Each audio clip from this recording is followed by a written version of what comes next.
नमस्कार, battle of Bengal में आप सभी का स्वागत है। आपके साथ मैं हूं खुशबू। बंगाल विधानसभा चुनाव से पहले ओवैसी की पार्टी की मुश्किलें बढ़ गई हैं। उनके एक बड़े नेता टीएमसी में शामिल हो गए हैं। दूसरी ओर बीजेपी और ममता के बीच कटाक्ष शुरू हो गया है विधानसभा चुनावों से पहले। इसके साथ ही बीजेपी ने ममता बनर्जी पर हमला बोला है कि उन्होंने शाहरुख को अपना ब्रांड एम्बेसडर बनाया और उस वक्त उन्हें ये नजर नहीं आया कि ये बाहरी हैं। इसी पर चर्चा के लिए हमारे साथ मौजूद हैं कैपिटल टीवी के editor in chief doctor Manish Kumar. Doctor साहब, बहुत बहुत स्वागत है आपका। धन्यवाद। डॉक्टर साहब, सबसे पहले आपसे जानना चाहते हैं कि जिस तरीके से जो ओवैसी की पार्टी के एक बड़े नेता हैं अनवर पाशा, वो टीएमसी में शामिल हो गए और उनके साथ साथ पदाधिकारी भी बहुत से हैं जो उनके साथ शामिल हो गए हैं, और अब वो ये आरोप लगा रहे हैं कि जो ओवैसी की पार्टी है वो बस जोड़ तोड़ का काम करती है, ध्रुवीकरण का काम करती है। इस पर आपका क्या कहना है और कितना बड़ा झटका है ये? देखिए, ये ओवैसी साहब के लिए बड़ा झटका है जी। इसमें कोई डाउट नहीं है कि उनकी पार्टी के बड़े लीडर्स को जो है टीएमसी तोड़ रही है, अपने साथ मिला रही है। सवाल ये है कि टीएमसी की तरफ से ये क्यों किया जा रहा है? कि ऐसे कोई धर्मात्मा लोग तो है नहीं ये पॉलिटिकल लीडर्स। ये अपने इंटरेस्ट को साधने के लिए वो वहाँ ज्वाइन कर रहे हैं। ममता बनर्जी की मुश्किल ये है कि ममता बनर्जी किसी भी कीमत पे मुस्लिम वोटर्स का बंटवारा नहीं चाहते। उनकी जीत का जो सबसे पहला मंत्र है वो यही है कि एन केन प्रकारेण आसमान जमीन एक कर दो, लेकिन मुसलमानों का वोट टीएमसी के अलावा किसी और को नहीं जाना चाहिए जी। और इसी फार्मूले पे काम करते हुए उन्होंने ओवैसी की पार्टी को इन्होंने तोड़ा है। अब सवाल ये कि क्या ओवैसी की पार्टी बंगाल में इस पोजीशन में है कि टीएमसी को मुस्लिम इलाकों में हरा दे? ये एक बड़ा सवाल है और इसको समझना ज़रूरी है। तब आप ये भी समझ पाएंगे कि ये जो कुछ लोग टीएमसी ज्वाइन कर रहे हैं उससे कितना नफ़ा या नुकसान टीएमसी को होगा या ओवैसी की पार्टी को होगा। अब ओवैसी ने बंगाल में क्या किया है? बंगाल में जो मुस्लिम पॉपुलेशन है वो उसको दो कैटेगरी में आप बांट सकते हैं।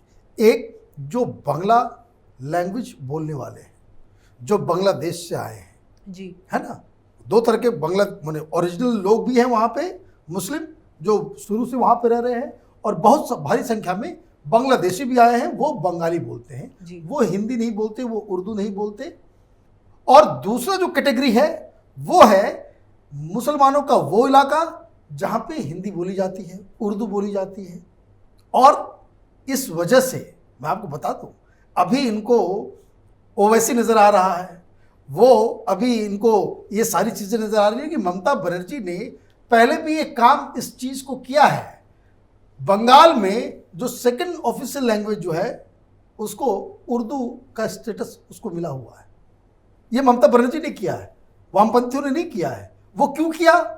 क्योंकि वहाँ पे ये जो मुस्लिम इलाका जो बिहार से सटा हुआ है, झारखंड से सटा हुआ है, जहाँ पे जो मुस्लिम पॉपुलेशन है वो हिंदी उर्दू में बोलते हैं। और ये लोग जानबूझ के भी जब वहाँ सेंसस होता है तो अपनी मातृभाषा वो उर्दू बताते हैं। ये अपने आप में एक बड़ा कंट्रडिक्शन है। कंट्रडिक्शन इसलिए है कि ये उर्दू और बंगला के चक्कर में ही बांग्लादेश और पाकिस्तान में बंटवारा हो गया। जो ओरिजिनल जो लड़ाई थी ईस्ट पाकिस्तान और वेस्ट पाकिस्तान में, कि बंगाली कहते थे कि हमको उर्दू मेरे ऊपर मत ला दो, मत थोपो हमारे ऊपर उर्दू। उर्दू से कहीं ज़्यादा रिच लैंग्वेज हमारे पास बांग्ला है, हम बांग्ला में ही बोलेंगे। तो ये ओरिजिनल ये था। लेकिन पश्चिम बंगाल में ममता बनर्जी ने ये लैंग्वेज की राजनीति इन्होंने खेली और ओवैसी ने इस चीज़ को पकड़ा।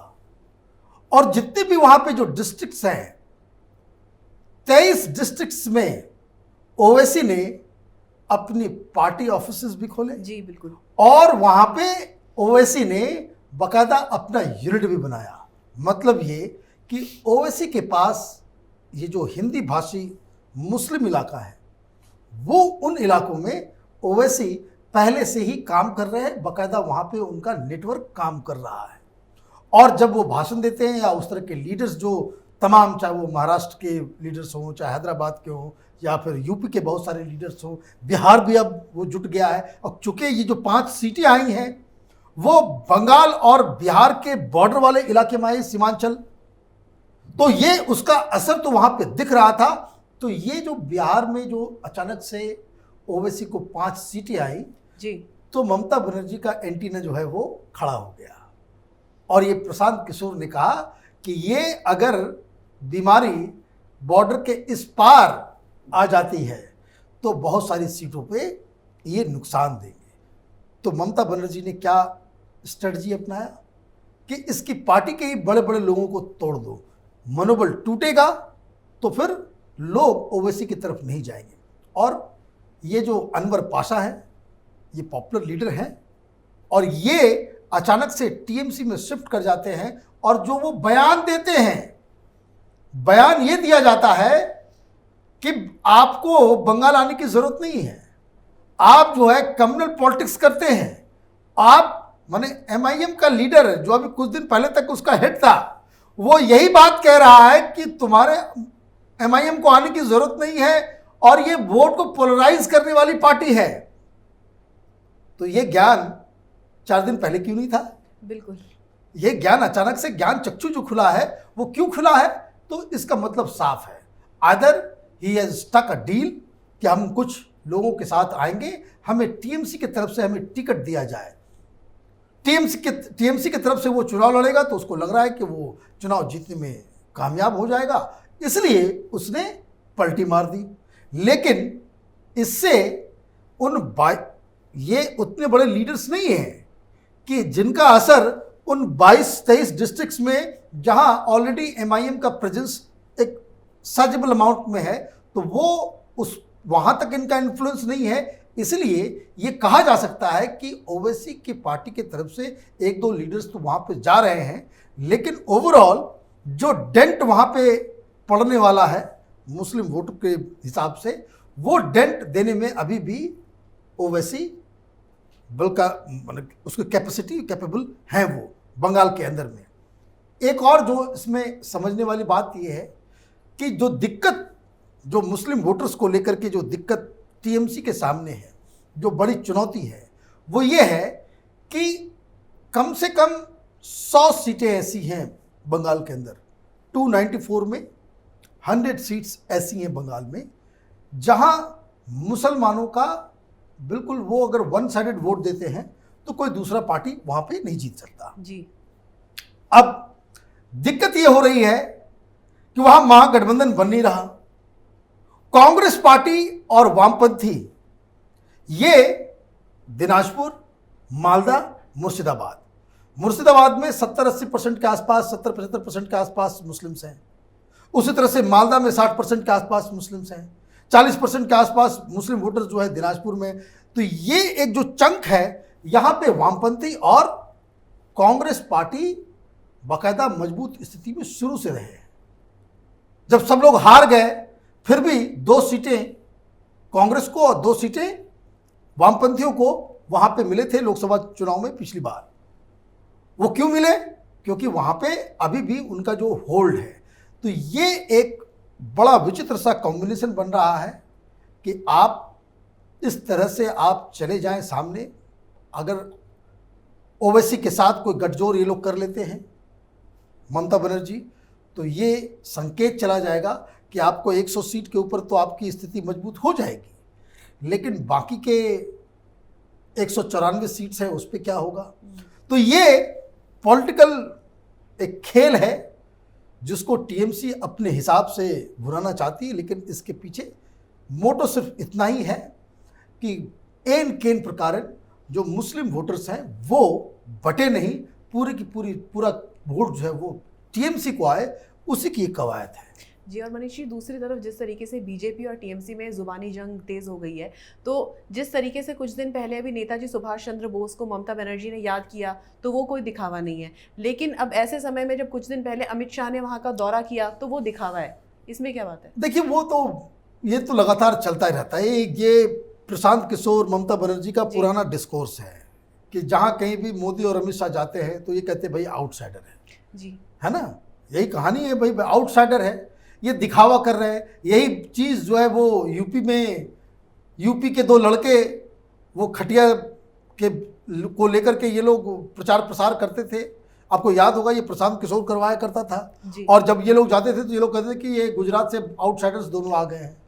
बिहार का जब चुनाव हुआ था, जो पिछली बार महागठबंधन बना था, इस बार नहीं पिछली बार, जब नीतीश और लालू यादव एक साथ मिलकर लड़ रहे थे, तब भी यही डिस्कोर्स चलाया था उसने। यही डिस्कोर्स चला था दिल्ली में भी कि भाई मोदी क्या, दिल्ली के थोड़े ही मोदी। अब ममता बनर्जी भी यही डिस्कोर्स चला रही है। लेकिन आपने एक बात कही कि वो एक नया शगुफा उन्होंने छोड़ दिया कि ये जो वनवासियों के यहाँ वो जो खाना खा रहे हैं 5 स्टार से मंगा के, 5 स्टार। अब तो मैं तो जब ये खबर मैंने पढ़ी तो मैं डिस्टेंस नापने लग गया कि जिस जगह पे ये कार्यक्रम हुआ वहाँ से 5 स्टार होटल कितना दूर है। 5 स्टार होटल तो सिर्फ कोलकाता में है, बंगाल में इस तरह का होटल है कहाँ। 10 साल में ममता बनर्जी ने बंगाल का जो बेड़ा गर्क किया है उसमें अच्छे होटल होते कहाँ हैं। और लेकिन ये पॉलिटिकल पोजिशनिंग है, ये उनका हक है कि वो अमित शाह कुछ भी करें उनके ऊपर वो कटाक्ष करें। ममता बनर्जी कुछ करती है उसके ऊपर बीजेपी कटाक्ष करे। ये तो खेल है जिसको इन लोगों को झेलना ही होगा। ये part and parcel of electoral politics है, तो इसमें कोई नई बात नहीं है। और दिलीप घोष ने भी ममता बनर्जी पर निशाना साधा है कि शाहरुख खान को उन्होंने ब्रांड एम्बेसडर बनाया बंगाल का, ऐसे में याद नहीं आया कि वो बाहरी हैं। ये उसका जवाब हो गया कि जैसे ही आप कहती हैं कि भाई ये अमित शाह, ये नड्डा और ये जो मोदी बंगाल में आ रहे हैं ये आउटसाइडर्स हैं, ये बंगाली भद्रलोक नहीं है, ये लोग क्या जाने बंगाल के कल्चर को, ये क्या जाने बंगाल के लैंग्वेज को। वैसे मैं एक खबर आपको दे दूं, बीजेपी के अंदर ये कुछ लीडर्स ये बता रहे हैं कि अमित शाह बाकायदा बंगाली सीख रहे हैं और आगे 3-4 महीने के बाद जब ये कैंपेन पूरा शुरू होगा तो कहीं कहीं पे आप देखेंगे कि किस तरीके से बांग्ला अमित शाह के मुंह से निकलता है।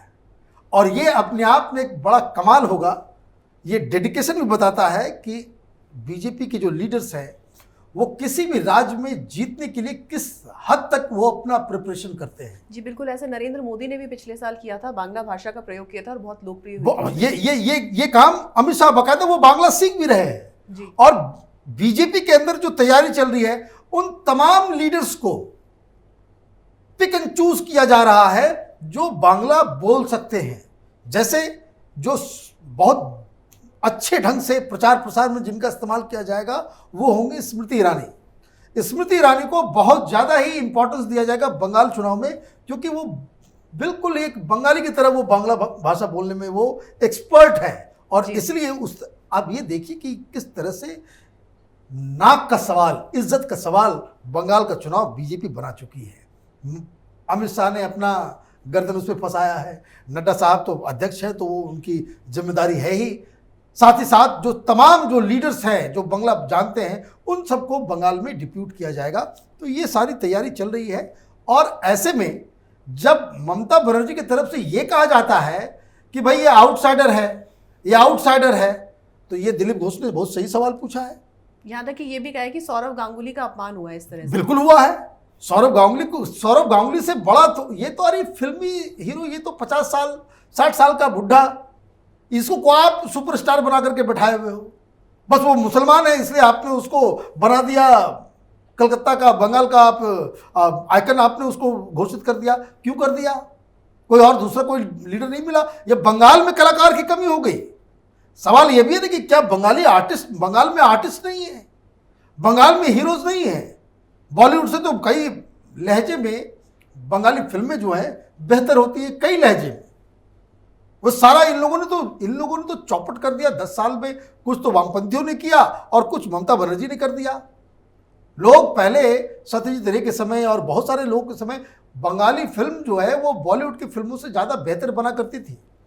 गाना हो, डायलॉग हो, स्टोरीज हो, स्क्रीन प्ले हो, ये सब बंगाली फिल्मों को चोरी करके ये मुंबई में फिल्में बनाया करते थे। लेकिन अब ऐसा बेड़ा गर्क इन लोगों ने कर दिया बंगाल की कल्चर का। उसको कहते हैं कि बंगाल में एक पूरा, बांग्ला में मुझे तो आती नहीं बांग्ला, लेकिन वो लोग हमारे कुछ दोस्त हैं वो बताते हैं कि ममता बनर्जी और वामपंथियों ने बंगाल के कल्चर का पूरा एग्रीकल्चर कर दिया। ये दिस इज व्हाट दे से। और इन लोगों का कहना है कि भाई ये सब चीज़ करने के बाद, इसलिए जब आप सब कुछ नष्ट कर दोगे तो फिर आपको ढूंढना पड़ेगा आदमी, तो बाहर से ढूंढना पड़ेगा। तो ये चित भी मेरी पट भी मेरी ममता बनर्जी की तो नहीं चलेगी कि आप अमित शाह, मोदी और बाकी बीजेपी के लीडर्स को आउटसाइडर कहो और शाहरुख खान आपके बंगाल का हो गया। तो ये बात जो है, तो ये अच्छा है चुनाव में जो है, ये प्रोग्राम हम लोग जो कर रहे हैं, एक बात मैं बता दूं, आगे आने वाले दिनों में अब तक जितने भी चुनाव आपने देखे हैं उन सब में से, ये मेरा हंच है, उन सब में से सबसे ज़्यादा इंटरेस्टिंग चुनाव ये बंगाल का चुनाव होने वाला है।